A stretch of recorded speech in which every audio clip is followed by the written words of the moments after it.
Some former Dallas Cowboys greats say they are dealing with pain and injuries from the brutality of pro football careers with stem cell treatment. The treatment they receive is not fully approved by the Food and Drug Administration, so part of it has to be done in Mexico, where medical regulations are not so strict.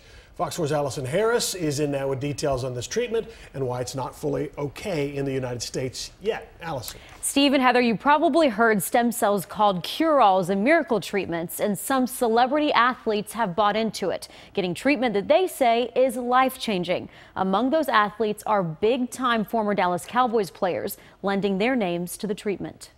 Their clients include some of the biggest names in Dallas Cowboys football. Former Pro Bowl linebacker Leroy Jordan, Pro Football Hall of Fame cornerback Mel Renfro, and Pro Football Hall of Fame defensive lineman Bob Lilly. They were together at the mansion on Turtle Creek recently, talking stem cell treatment with Houston-based company Celtex. I have no pain, and that's pretty unusual when you played 24 years of football. Lilly, Mr. Cowboy himself, has received 2 of the more than 4,500 therapies Celtex says it's administered since its founding in 2011. He is not a paid company spokesman, but is participating in a sports study, according to the company.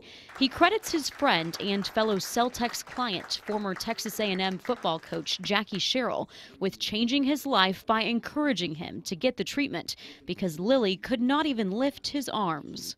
Actually, wash my hair, do anything with my arms, which I couldn't do anything before. The procedure is done in 2 parts, in the U.S. and in Mexico, because it's not entirely FDA approved. Celtex suctions fat tissue from the stomach, then extracts stem cells and multiplies them. Those stem cells are shipped to Cancun, where the clients travel for treatment. In Cancun, the transformative stem cells are then injected back into the patient. Really, with everything except we just cannot give you your own stem cells here. Celtex CEO David Eller says the FDA is feeling the groundswell from companies like Celtex to accelerate the process of evaluating stem cell treatments for FDA approval. This past legislative session, Texas lawmakers passed a bill Governor Abbott signed into law that gives sick patients the right to try stem cell therapy in Texas. We think with the bill we pass that we will push the challenge to the FDA. But the FDA, in its own words, warns, don't believe the hype, beware of potentially dangerous procedures.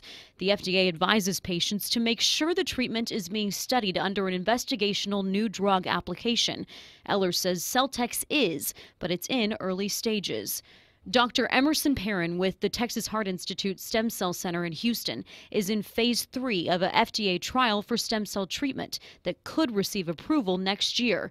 He says stem cell treatments offered by companies can help cure ailments, but the stem cell technology being developed by academic scientists is much more sophisticated and effective. The product may not be as pure or as potent.